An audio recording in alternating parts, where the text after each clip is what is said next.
So at that point is when I believe Freddie and Brandon were about to go their separate ways. And I was watching, it was interesting because I know a lot of people that are watching this probably saw the clip where Brandon talks about why he left Freddie W.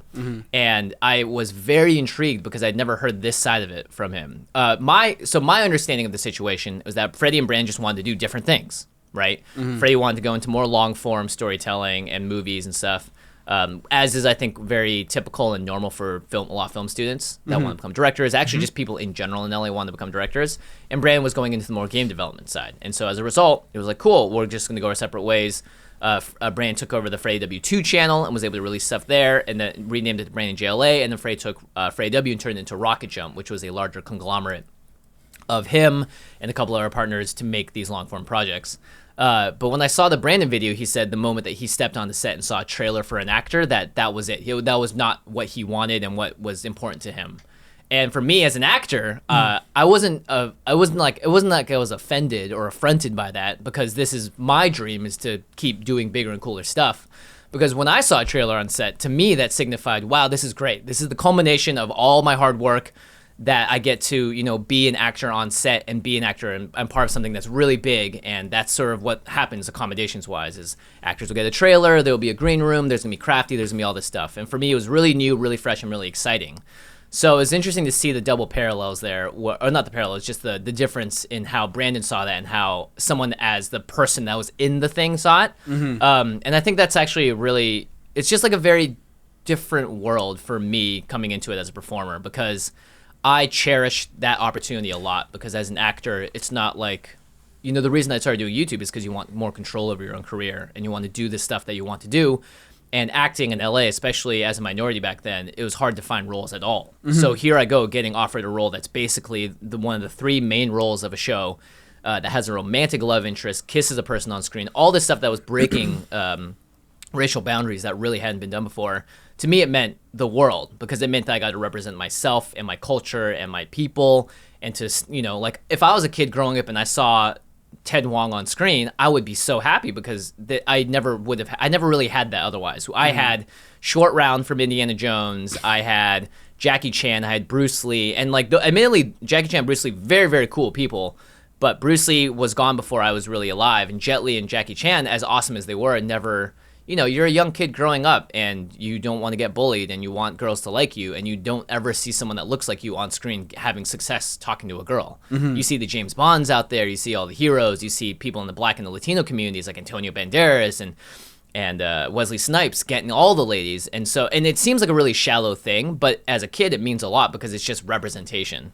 So the fact that I got to be in a trailer on set and be on the same level as these other people that I, for the longest time could never equate myself with, and I had a romantic love interest, I had a kiss on screen, all this stuff, like that made me so happy and very grateful to be there. So Brand's reaction makes a lot of sense to me if he doesn't want to be in the film world, because that, I think, just not seeing something like that and either construing it as negative or not the thing that you want, it doesn't mean that it's a bad thing necessarily, right? Because to some people it's very important. To him, it just wasn't that important. So that's something I never really knew about Brandon. So it was really interesting to see that side of things. And I'm glad that he's doing game development stuff too, because I got to be a face model for one of the projects he's doing right now, and it's awesome to see the stuff they're doing. You can tell that there's a lot of passion and love there for that specific thing.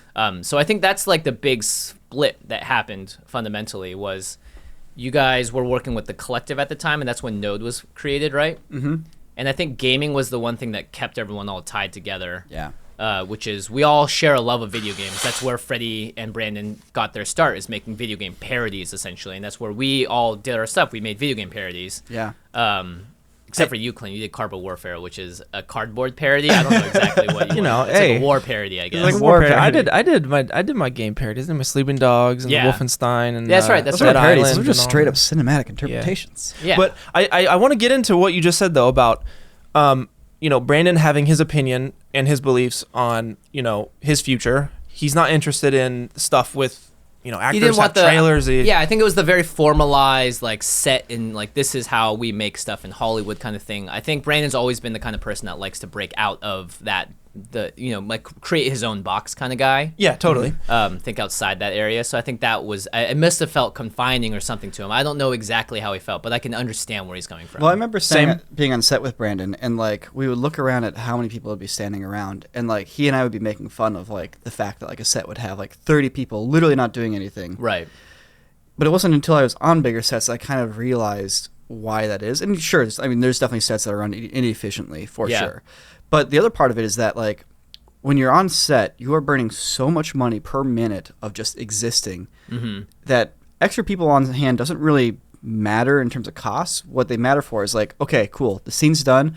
We need to set up a new scene. How fast can you do it? Yeah. And then they do it in, like, 5 minutes versus taking an hour. Yeah, with, like, 3 people running around, someone grabbing a C-stand, and that shouldn't be or whatever. No, but I'm just saying, like, he has his feelings on that. Like, that's all justified. You had your feelings on wanting to do the opposite, wanting to go down that route because, as you just explained. Well, it was the first time I did it, right? Yeah. So for me, seeing a trailer on set wasn't like, this is the system. We're going to be wasting money on this now. It was more like, what a cool opportunity. I get to, like, be treated a little more extra special because I get to represent, and I feel like now I have more of a burden on me to do a really good job of what I'm about to do. So what I'm feeling is, like, just because someone else had an opinion that was opposite of yours doesn't mean that, like, and especially if you looked up to that person, especially if you were friends with that person, like, it doesn't mean that, like, you have to have the same opinion. Yeah, it doesn't mean they're wrong necessarily. And it doesn't you mean can they're always wrong. have different opinions. Sometimes opinions are fundamentally wrong, I think, but the opinion of I don't want to work on movie sets, I'd rather make video games,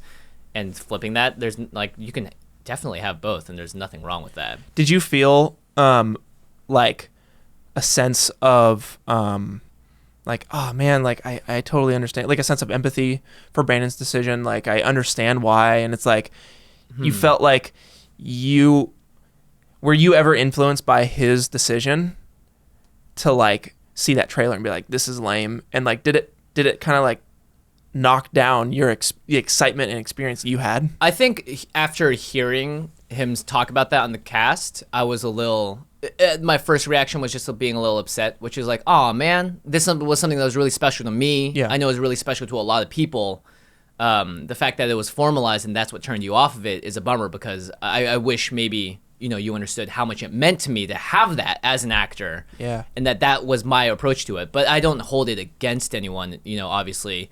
Because if you don't like something, you don't like something. I think everyone's out here to change the world in different ways, and how they want to do it is completely subjective and up to them. Absolutely. For Freddie and those guys, they want to make movies. They want to make films. And I think entertainment and storytelling is one of the best ways to have an impact on the world at large. And so was gaming, right? So Brandon went into game development, and that's also something that obviously has a huge impact on everyone's lives. When Node was created, back, again, we're talking, I don't know, 2012, 13? No. Maybe 13 or 14. 13 or 14, right? When Node was created, it was something that everyone participated in and was successful enough to become its own essentially independent venture, which says a lot about the fact that everyone enjoyed gaming enough to still participate in it and still have an active role in it and make it work. And at the same time, everyone was still doing their main passion. For Quarter Digital, it's what's happening right now. For Brandon, it's the game development. And for Freddie and those guys, it's movie making, right? And for me, it's acting and performing and hosting and doing all that stuff. So I think what ended up happening, and this is something I wanted to talk about for a long time, is it's not like we all looked at each other and were like, I hate you. I don't want to work with you ever again. None of our things line up. It's just like when you become an adult, and I think at the time, if you look at the demographics, YouTube was 13 to 17. I think a lot of the people that are listening to this, like, ask yourselves, were you between the ages of 13 to 17 when you started watching Freddie W, Quarter Digital, Rocket Jump, all that stuff? And if the answer is yes, then it becomes a question of, okay, how much are you going to change from 13 to 17? What are your tastes like? What are you going to love? And then imagine, how are you going to change from the age of 22 to 29 or whatever? And how are those tastes going to change? How are those wants going to change? And in that case, it's like, Brandon started off doing shorts really like that and wanted to do game development. Quarter Digital started off doing VFX and then ended up doing cinematic stuff. Freddie W started doing out shorts and they wanted to do movie length stuff, right? So all of our tastes change, but we're all it doesn't mean that we're not friends anymore. I think the problem was that when you grew up at 13 and you experienced what we started doing, and by the time you got to 17, did your taste change? Did you want to continue along the path that we all chose? Or did you feel like you were, quote unquote, betrayed because someone else had different ideas about what they wanted to do?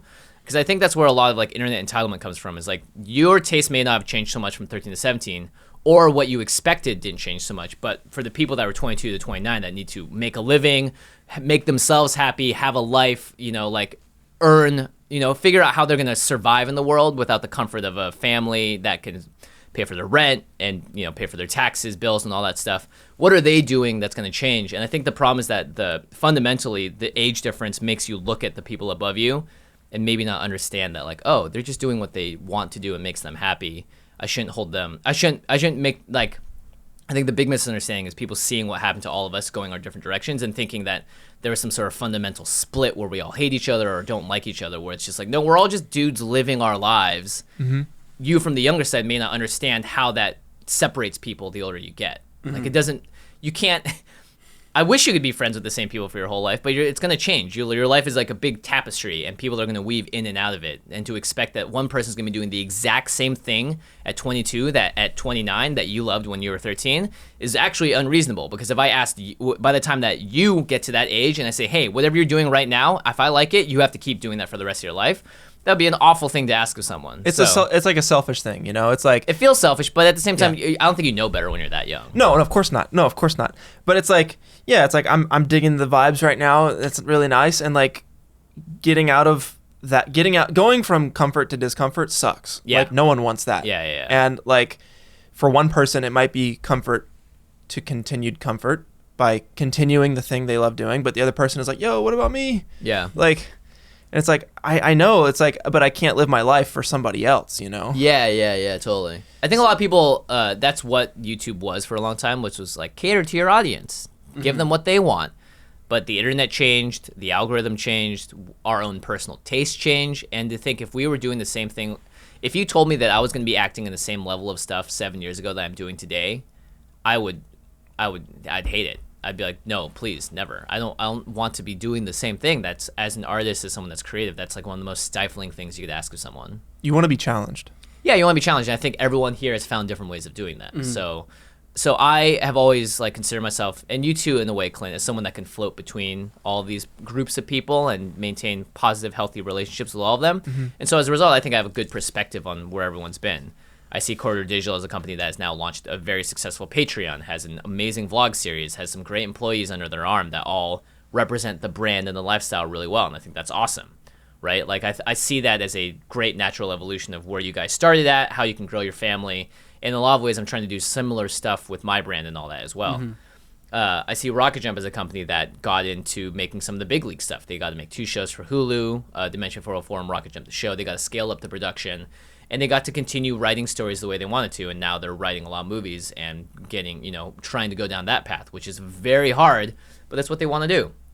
I see Clint as someone that goes in and drops bombs everywhere he goes, like bombs of quality, smelliest. No, I'm like quality, like bombs of content, right? Like Clint and I worked together briefly at Rocket Jump for the shorts team. About a year, right? Yeah, about a year. We got to make a bunch of shorts. But before that, Clint was with Rocket Jump making all sorts of different videos across the years. You made Carpet Warfare 2.5. Mm-hmm. You did a bunch of different stuff with Freddie and by yourself, projects you're launching your own, Baby on Board, all sorts of different things. And now you've moved over to Corridor Digital because Rocket Jump has moved past that model, and now you get to do, you get to pursue your own same passion here and evolve it however you need to. Exactly. Hey guys, if you like that clip, then go ahead and hey, if you guys like that clip, then go ahead and click the video to watch the full thing and all of its glory with Jimmy Wong. How do I end that?